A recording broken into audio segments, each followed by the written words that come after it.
ready na po ang ating What's on Your Mind contestant.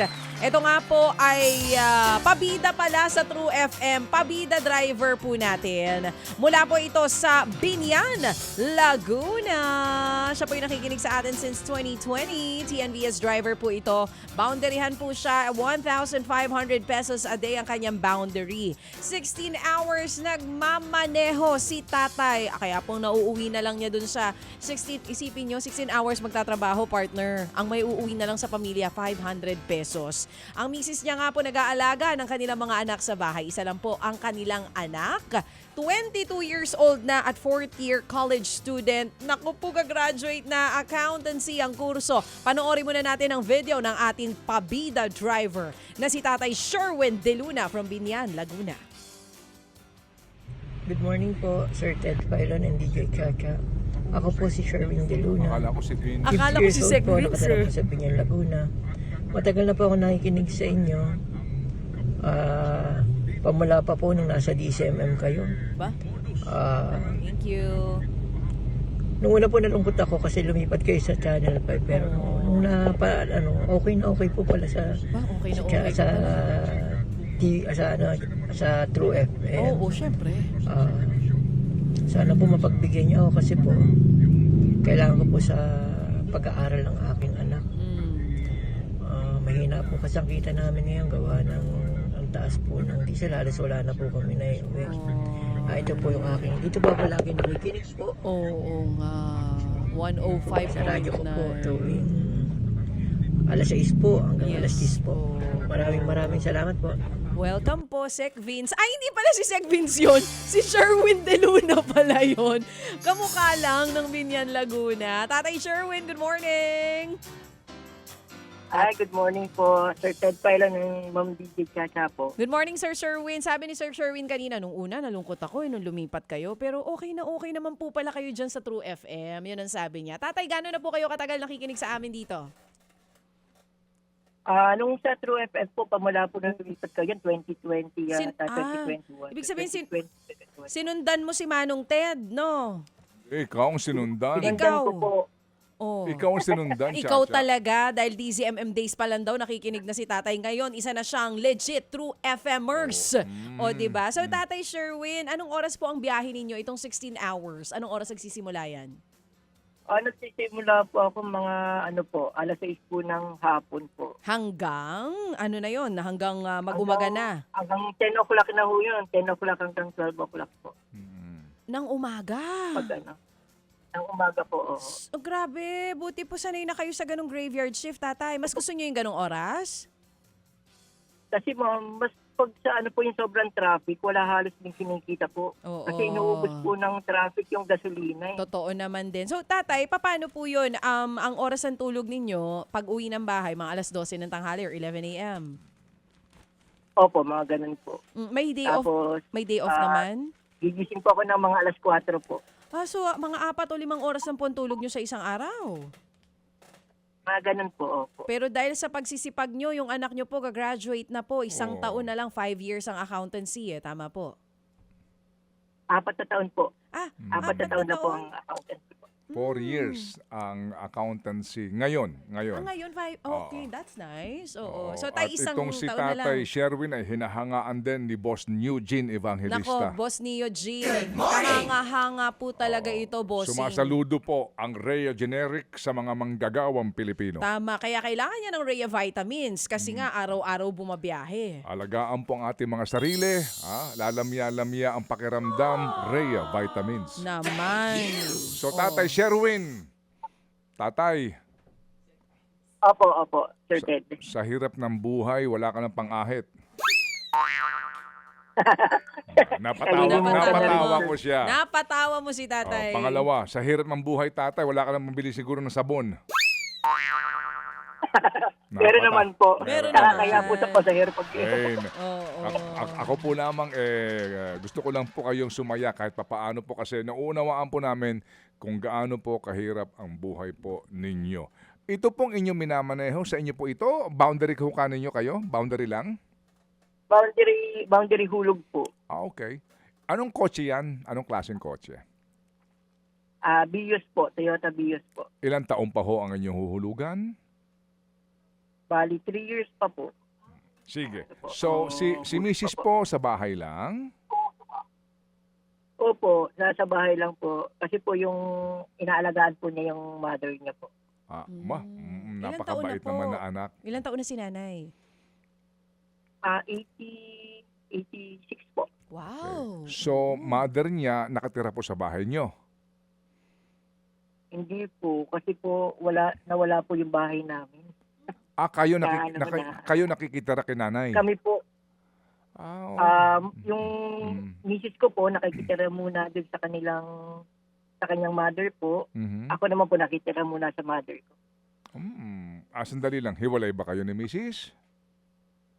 Hindi naman po. Hiwalay lang muna po ng bahay habang pinagtatapos muna namin yung anak namin. Oo. Kasi hindi pa rin namin Okay, kaya. sige. Nasaan si Umupa. Missy? Saan pong lugar sila? Pares lang po kaming binyan. Araw-araw naman po nagkikita. Alright, sige. So, ganito ho, Sherwin. Sherwin, 2,000 pesos ang mong balak gamitin?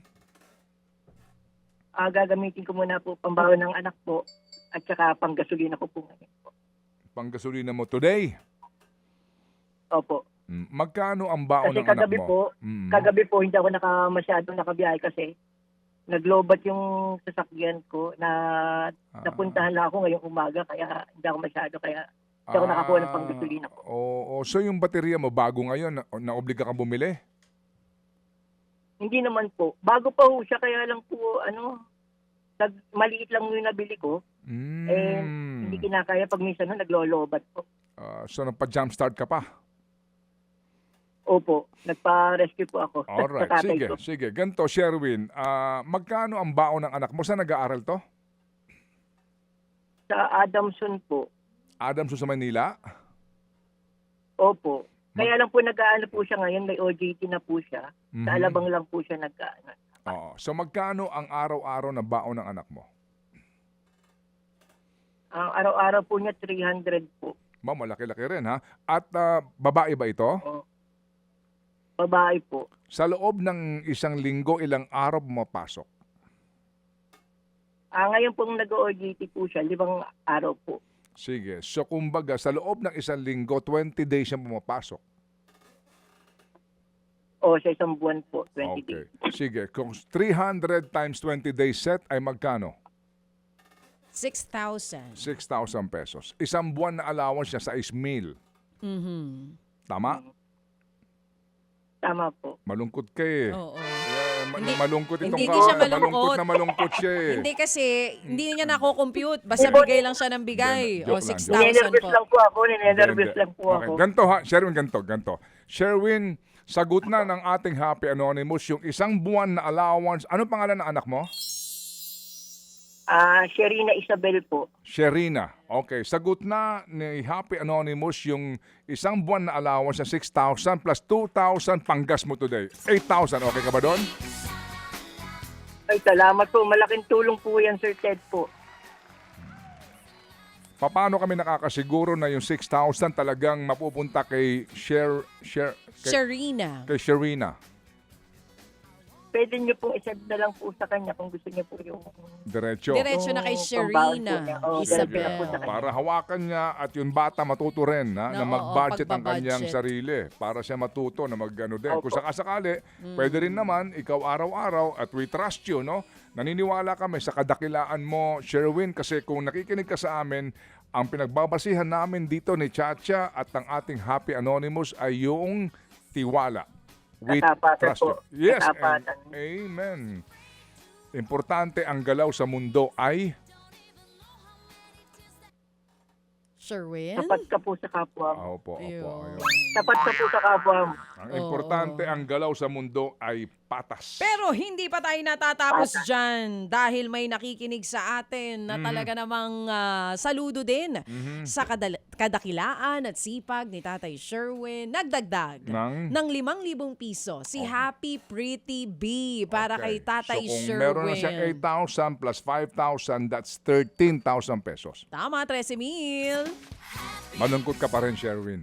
Oo, Ay, naiintindihan. salamat. Hindi po, salamat po. Maraming salamat. Naano lang ho ako talaga, hindi ko akalain na mapipili niyo ako. Nagulat 13. Matagal na siya. rin po ako sumasali talaga. Okay. Nagulat po ako. Sige, ganito ha.